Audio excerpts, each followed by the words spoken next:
music if you pick, Joey. It's really good music for the intro. So I occasionally get caught jamming. What's up? Welcome to I Must Ask You a Question. I am not James, and neither is Michael, and but that is Jen. I'm clearly not James. But you know what?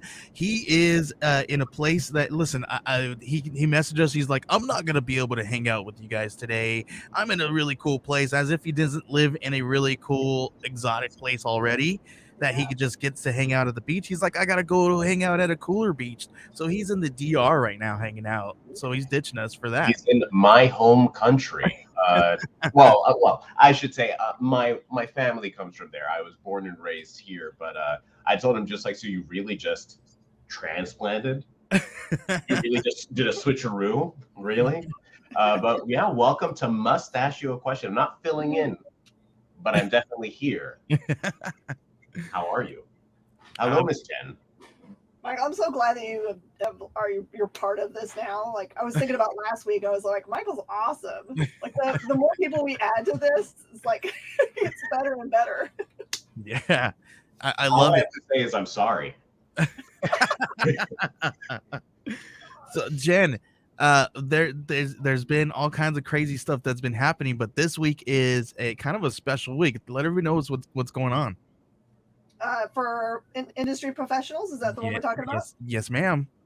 Today, well, really tomorrow starts Comics Pro, which is the professional industry organization that lots of retailers and publishers are members of, with a common goal of making the industry as the best it can be.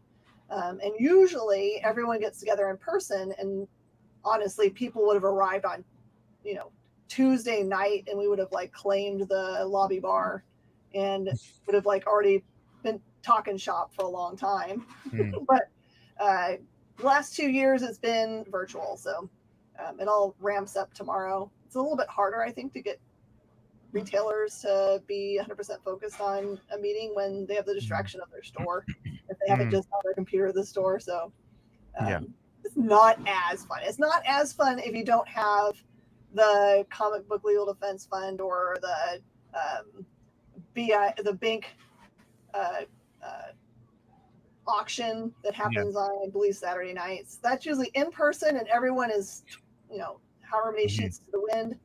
And Brainy, Sing, and I sit on the front table and buy everything because we love charity.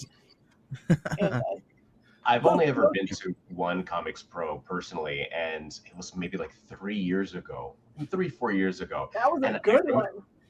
It was huge. It was absolutely. Was it in like a weird hotel? It was one of those things where I was just like, I feel like I'm comically underdressed for this. I was there with probably like something like this button down, half shaven, bleary eyed, and I was just like, "Can we get breakfast?" Like, we gotta go, and I'm just like, "Okay." But then I remember wanking past these women that were just dressed in like beautiful gowns. Mind you, that was a completely other event that was happening there.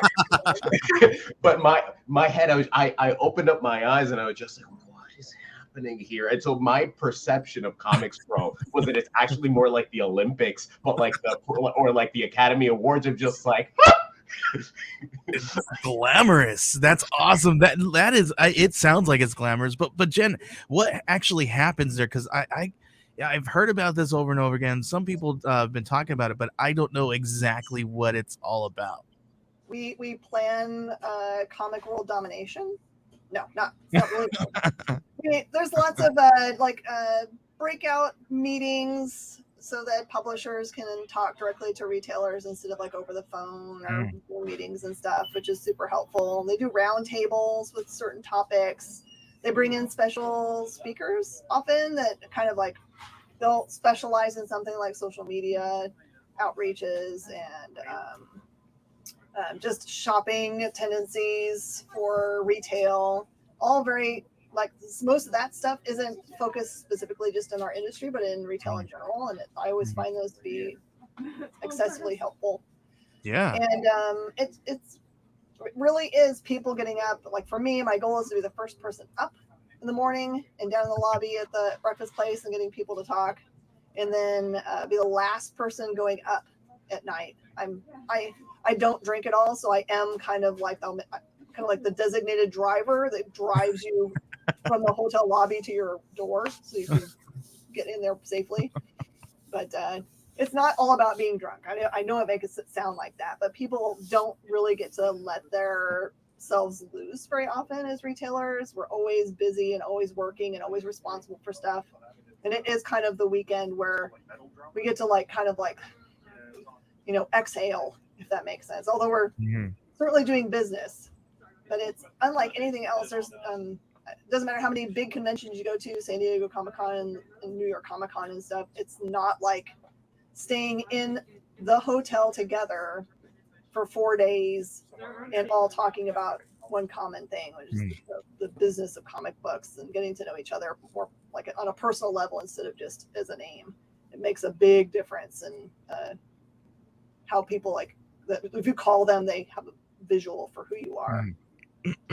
It's very much so when a lot of folks go into Comic-Con, generally speaking, a lot of let's say folks who are new in the industry, they think that Comic-Con is going to be that they can that they're going to have dedicated time in order to talk about the business. And it's just like Comic-Con, you don't have the time to do that at all. You're going at a million miles a second. You're being pulled in every direction. And then maybe at the end of Comic-Con or at the end of certain nights, you'll be able to get together and maybe you'll have like a dinner. But it ends up being what you just said, the thing to let loose and actually maybe have a good time, maybe get a couple drinks, and you try to get a business meeting in. But that white knuckle, just we are here to talk about how to expand, how to innovate, how to make sure that we have the right things coming out at the right times with the right publishers and so on and so forth. That's really what Comics Pro was about. And being there, Memphis, right? I think, were you at the Memphis one? I was, and then Portland, and then Portland. I just have the one instance, or the one personal instance of it when I was at Memphis, and that thing was unlike anything I'd ever been to before. And I've been to crazy orientations, like I worked at Apple. That thing is crazy, and it's just like that type of siloed, head down. It was actually fascinating and fantastic. Well, I mean, for a lot of retailers, especially ones that come from smaller towns, the idea that you could sit across the table from Ski at DC or, Dan DiDio or any of the people that we look at and think are like rock stars. Yeah. It's like mind blowing to actually get to have, FaceTime with people that you idolize in the industry that have, they've been around the block. So they're really smart and give you good advice. That's really cool. That's really, really, really awesome. So it's happening this year again, online. So is it like, how different? Obviously it's hugely different. It's vastly different. But what? Tell me some good parts of what's coming out of this that in the last 2 years that you guys have seen.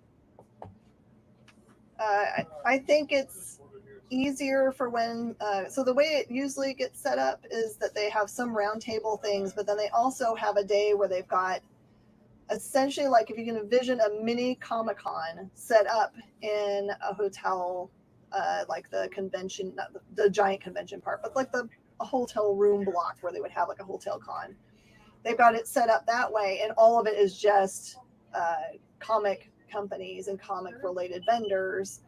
And then they kind of like let you loose in that room, and you get to go, and you're not going there to buy a exclusive or something. You're there to talk to them about what's going on, what's coming up next, and getting to know them. So that's kind of like an interesting thing that you don't have when you're virtual, but they do have those virtual rooms set up. It just looks different in that you pop into them and you're just like a Zoom head. But still get to do business. So it's That's awesome. an age where safety is important. That works. I'm not participating this year, but I would love to have been a Comics World Cam Girl. Just like, hey, how are you? Just here showing off my wares. Wondering, just like. Yeah, I'm there on a couple different levels this year, honestly, because I'm there as a retailer, but then I'm there also representing the experience. So we've got we have our own. I don't even know what they call the room that we have, but we've got a permanent space where people can pop in and say hi and ask questions, which is kind of like a table. That's awesome. Yeah. Super, super awesome. Awesome. So what's been going on in the comic shop? Anything flying off the shelves that we need to know about? It's weird. It feels like this week there was the paper shortage caught up for, like how it's kind of going in fits and jumps where there'll be real kind of like quiet weeks, and then there'll be weeks that are like overwhelming. And this is an overwhelming week for stuff. I feel kind of a little bit bad for people's pocketbooks this week because it's not like there's a bunch of stuff that's just like, I don't need that one.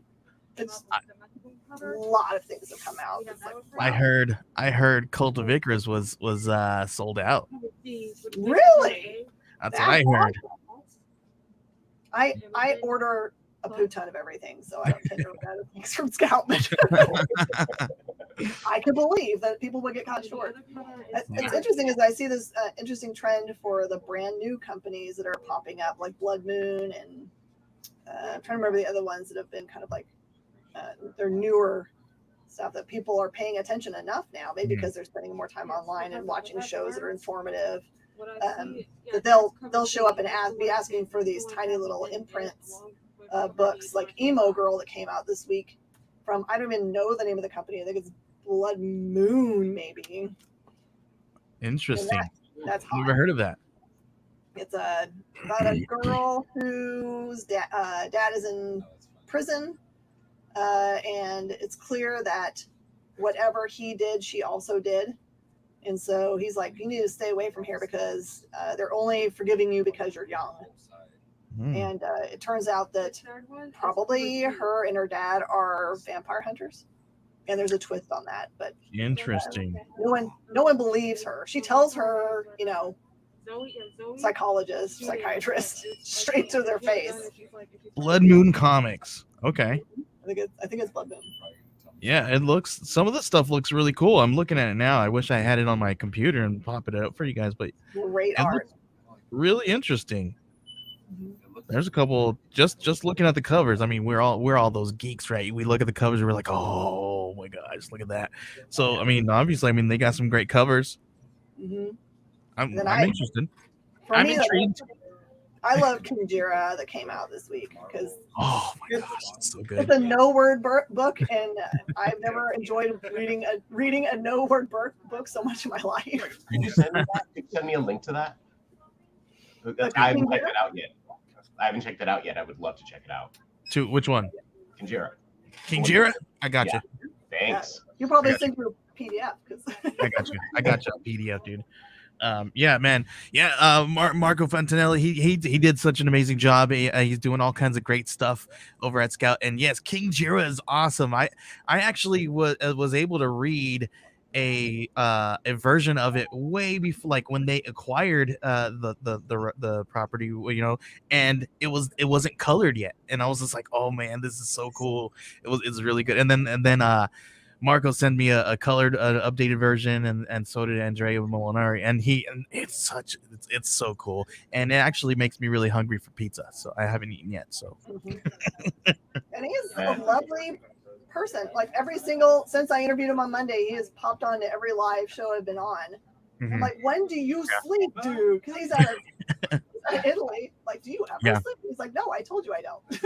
Yeah. And then I was able to speak to Salvatore and Gabrielle today, and it looks like Salvatore's in the chat right now. What's going on, man? Oh, hello. Salvatore, we had a good chat. I'm actually going to be editing. I was so exhausted. I got to drop it today. So I'm going to drop the episode of my show today talking with Salvatore and Gabrielle. It was really cool. We had a really good chat. So it's Distorted #1's in today. So grab that one. Someone was asking me for something this week because they were like, can you recommend something that's not super stressful and kind of more happy? And I did recommend Salvatore's book, not because I didn't think that it had some like tension in it, but I just thought it was a good, like, we're just kind of presenting these people that are dealing with, the added problem of, having super abilities of some sort or the other. But it felt more grounded in reality. Like they were dealing with, more personal problems related to it than, man, I burnt through the floor with my, fireball. There are just some comics that kind of, and this is going to sound strange, that kind of read like music, where it's not as abrasive in terms of like, sometimes there are some books that are more novels than anything else, and some that are definitely more visual, but sometimes the flow is just so right, and you can almost see the cadence in every single one of the panels, and just like, oh, my brain has forgotten that there's a page in front of me. It's just flowing, and before you, it's like seconds, and you've gotten to the end, it's just like, oh no, I've got to listen to this on repeat. That's what it feels like. Yeah, I agree. That's exactly what it is. And you lose yourself in it, just like people would lose themselves in music, right? Yeah. Speaking of adapting things, let's see. Oh, no problem, Joe. I was having a conversation with a friend of mine regarding adaptations because the new Lord of the Rings show is coming out on Amazon, and he was saying that's a strange adaptation because it's actually coming from side work. It's coming based off of the Silmarillion, I believe. Is anyone really familiar with the new Lord of the Rings? I mean, it has to, because they've covered everything else in the films, so it has to be Silmarillion related. Yeah. And part of me is wondering how that's going to translate, because the Silmarillion doesn't really, it has a collection of stories to it, but it's more of an encyclopedia generally of just the world. But then you have folks who are not very excited for the Game of Thrones sequel series that's coming out. Where it's just like, I'm wondering how people are starting to feel about comic book adaptations these days, because with how Marvel has taken over, with how DC is doing with Peacemaker. What is the general zeitgeist about adaptations? Because things have I've heard a few directors come out and say things. I've heard Soderbergh say some really, really harsh things about them. I've also heard what the guy's Villeneuve, whatever the guy did for Dune. I can't even say his name. I'm sorry. He came out and said some really bad things about comic book adaptations, but they're directors who are directly taking hits from these kind of franchises, right? So I understand their perspective, but they don't speak for the rest of us, I don't think. I just wonder, like, there's such a big gap between books that have been adapted into TV shows and films that Beautiful Beard is too much to carry, even the weight of the editing my bad ink.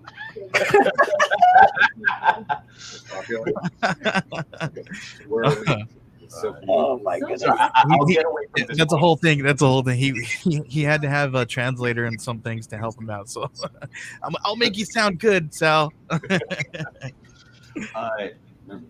What are your thoughts on direct translations versus, let's say, a localized work, something that's been changed to fit a new market? Because let's say Invincible is actually more a direct translation from that comic book with only subtle changes, and that was actually a huge success. And then you have other comic book works, which I won't name because I'm not going to besmirch directors or whatnot, but that are just so different from the source material that it's just, why even produce this work? If you guys didn't like it, you guys can call back the store and be like, hey, can I add it to Yeah, the list? Kyle's right. He said, Kyle says, remember, those directors are trying to be relevant and get coverage so their movies get mentioned. Yes, and that's what it is, because they are getting directly hit by these punches and stuff like that. And Kyle hates when I use those words. I love you, Kyle. You're my favorite. And he is my favorite. I like to mess with him sometimes, but I love you, Kyle. You're amazing. You do amazing work. But yeah, they do. They're getting hurt by these things. I understand. My pocketbook's getting hurt too. And I'm gonna say something about it. I get it, man. I get it. But you got a bigger pocketbook than I do, though. I think it largely depends upon what it is, right? There's some things that go way afield of their source material, but end up being the better for it. And then some of them are only related to the source material in name. And maybe they just were inspired by that tale. They should have just said inspired by. Yeah. Anyone remember Aragon, that fantasy movie and book? Ooh, ooh. I'm a horrible critic when it comes to like comic book adaptions, like because I'm just like happy that I'm getting anything. I'm like, oh yes, give me it. But I'm also really a really bad critic of anything. I'll just tell you, be like, oh, I loved it. Like, here we go, unpopular opinion. I liked Iron Fist, the Netflix. That is an unpopular opinion. You're wrong, but okay. See, and I get that but I was like, I enjoyed watching it, and I don't base it off of like, does it match the source material, or what's gonna make me up? They didn't really portray him. This guy was a horrible actor for my favorite character. I'm just looking at it like, that was a fun episode. I liked it. I think Marvel was pretty genius about making their MCU another universe in the larger Marvel universe. Is multiverse, you know what I mean? And that's really what they're going for now in this new phase. But it's just like they can get away with making pretty grand changes to their characters and to everything else because they're saying this is not related to this comic book story. This is a mirror image of this. Is another universe in relation to that. But then a lot of people, and I see this online all the time, saying that I am dedicated to this story that's on the page. And a lot of people enjoy manga and anime, and of course that's, my bang. But they enjoy manga and anime specifically because when a manga comes out, shot for shot, that manga will be recreated in anime. Yeah. From the same framing, everything else, and they will add to that because obviously you don't have music, you don't have voice acting, and they fill in all of those scenes. But that's a storyboard, and that's like when I'm reading a comic book, I can't wait to see this just translated into an animated feature or into live action. And I understand that Marvel can't exactly do that because humans can't bend that way. Not yet. Give us time. But yeah, it was sorry that I kind of went off on a tangent. This was just a huge conversation I was having last night, which I feel like I've had too many times in my life. Well, think about, there's some things that if they had adapted them faithfully would not have been successful. A faithful adaptation of the Iron Man story would have made us hate Iron Man. Starting with the original Guardians of the Galaxy would have made us go, meh. Yeah. Some things that you just have to make decisions on because you know who you're making things for. Yeah. Yeah, and comic books, I feel when you write a comic book story, it's for comic books. Like exactly what you guys are saying. Like when I read Iron Man, I hate Iron Man. I hate freaking. I'm just like, oh man, like why? How is this guy an Avenger right now? Seriously? And you're right, but then we wouldn't have loved. He wouldn't have been at the stature. At his death, and it wouldn't have propelled every single other character into the next phase that they're planning out for us. So obviously, they obviously have to be a little bit different. But I'm just excited we're getting it. Yeah. That's all it means. That's why I'm like, people are like, hey, you want to do some reviews of my comic books? Like, dude, I love it. You haven't read it. I'm telling you, I love it. But I think I think the future is going to be pretty damn exciting for a lot of these adaptations coming up. Mainly because I think the studios are respecting the author's vision a lot more directly. Or I should say the backlash of not doing so is, who knows whether or not it might be to your detriment to go against. I was reading how many creators had sued studios because that's not my story, and delayed sequels. What's the new one that they're Percy Jackson. Percy Jackson is being remade as a miniseries for Disney Plus. That's a book series that I did read, and that was very much hated as a movie series. Yeah, I'm excited to see what people are saying. Like, finally fix the edit, and I'm just like, this isn't an edit. This is a brand new show. Kyle says it's legit hard to give an honest review of a comic that someone made. Yes, I agree. That's why I love every single thing. I can't. It's bad, man. I can't. Even if people are like, "Oh yeah, that wasn't. It was." Oh, I don't. I have code words and reviews for when I don't ever really dislike a comic book, but if it wasn't great, my two reviews are always it wasn't my jam. Might be yours though. There you Or go. I don't know what I just read. Maybe you're smarter than me. There you go. That's a good way. Do you review a book based off of a single issue, or do you like to wait until at the very least there's a stop at the story that you can review like a particular arc? I feel it's smarter to do it in its entirety, because obviously first issues are always going to be a little bit more difficult because they're pulling you in, they're setting things up, and you're setting up there's a lot of setup. So it's really hard to do that. And then when people read the second issue, they really harp on you because you're like, you're still setting things up. You're just like, oh my gosh, guys. Well, the first issue, like you said, what was that, Jen? I don't get a lot of that. The luxury of waiting for multiple issues.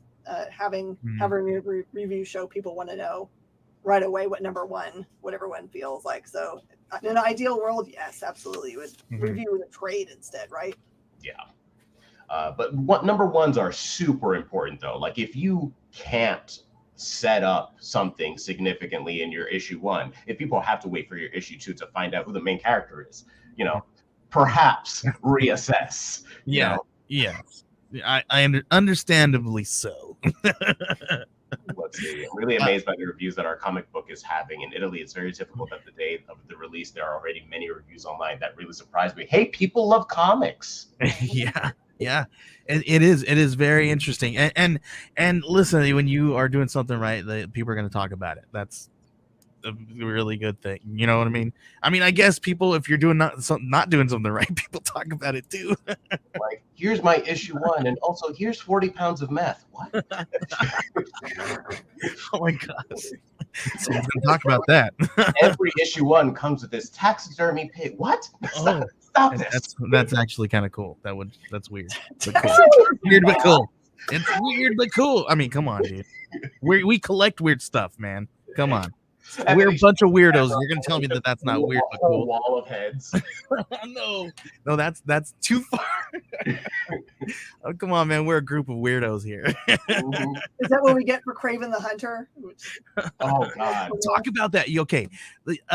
I guess so. A little while back, we got some casting news with that Russell Crowe is gonna be in Kraven the Hunter. But who do you guys think he's gonna play? Do you think he's gonna play an older Kraven? You think this is gonna be? He's the principal. They've not said who he's gonna. They just said that he is gonna be in the movie. I think they just cast some dude to. Okay, Michael. Listen, I would say start small. Okay. Yes. Well, my idea was if you were about to say that they cast somebody who was supposed to play the lead. Yeah. I'm wondering, because everybody, when we first heard about Kraven the Hunter, there was rumors people wanted Russell Crowe. I don't know why, but now he's in the movie. He can do it. I always envisioned I forgot his first name, but something Dean Morgan from Jeffrey Dean Morgan. Yeah, I always envisioned him for some reason. Well, it's Aaron Taylor Johnson is playing Kraven the Hunter in the movie. Oh, okay. Yeah. So if they're going to cast an older version of him, Russell Crowe, I can see that. Yeah. Mm-hmm. Yeah, but people are saying that could be father and son. Mayhap. I'm just hoping they throw Jackal in there. That's my hope. Yeah. Oh man. All I know is this would be. I'm all down for this. I'm excited for all the cool stuff that they got planned for us. This is again, but there we go. It looks like they just cast. I don't know this actor, Fred Heckinger, as the villain Chameleon. Oh, I did. I saw that. Chameleon. Yeah. Nice. That's very interesting. That is very interesting. Okay. Oh, I hate it. I'm not gonna lie. What are they gonna do? What are they gonna do with it? I don't know, but I'm hoping it goes along the same vein as Peacemaker. That show was amazing. That was such a good show. Just watched the finale the other day with my wife. My wife actually watched it with me, and my wife hates comics, and she thought it was hilarious. I thought John Cena did an amazing job. We found the key to getting her into comics: John Cena and tidy whities. What? Who knew? Vigilante in that show. Oh, so good. Vigilante, played by Freddie Stroma. I'm just like, I see myself finally. Yeah, he did it. Dude, Vigilante took the show. He took the show. Have you read any of the Hickman's other stuff? Oh man. So what else we got?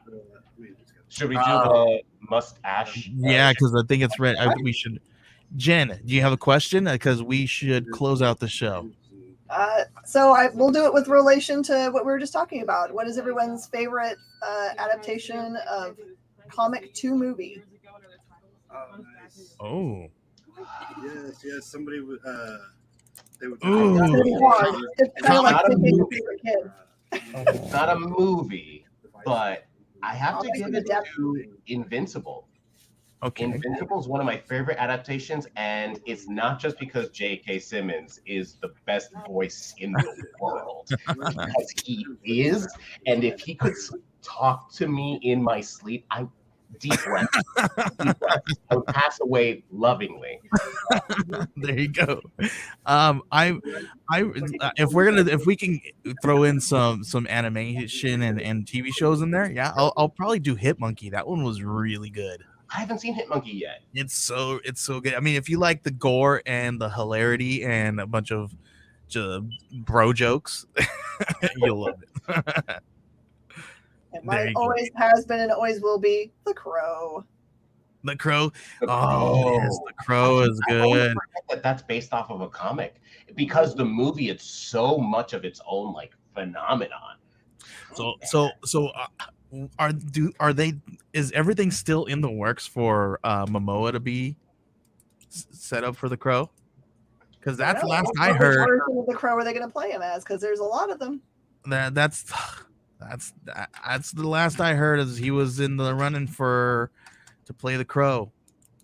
Mm-hmm. It can't be Memento Mori. That has to be a young man. I don't know what altar boy in that.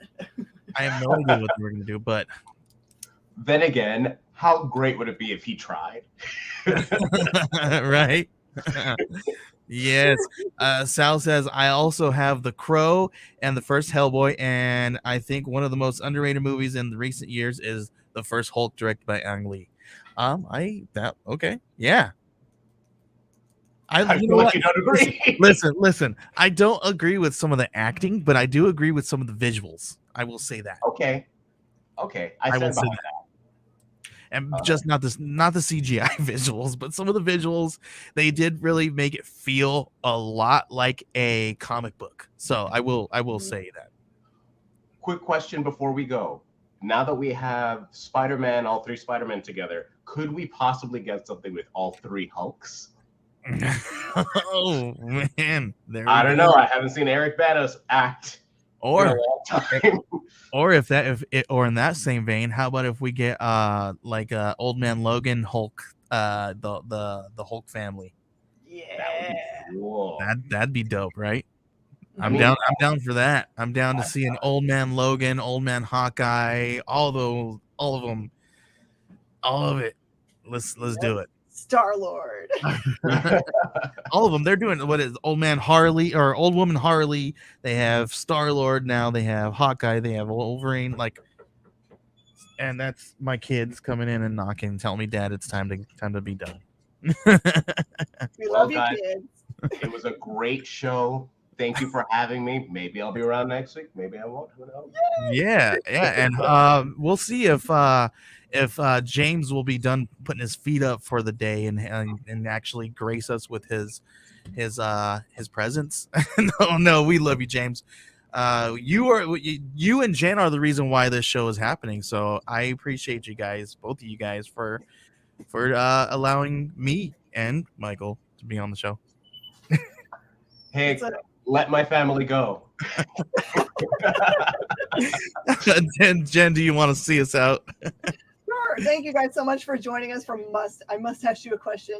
If you ever have an idea for our closing question, you should post it up in the comments, so we'll keep track of them, so that you guys can be in a part of the show too, because we love that. Spread the word, subscribe. Everyone give thumbs up to Joey, because he does an awesome job every single day. Joey, such a great job. Thank you guys. I appreciate you, and make sure you guys support your local LCS, and make sure you pick up your poll. We'll see you guys later.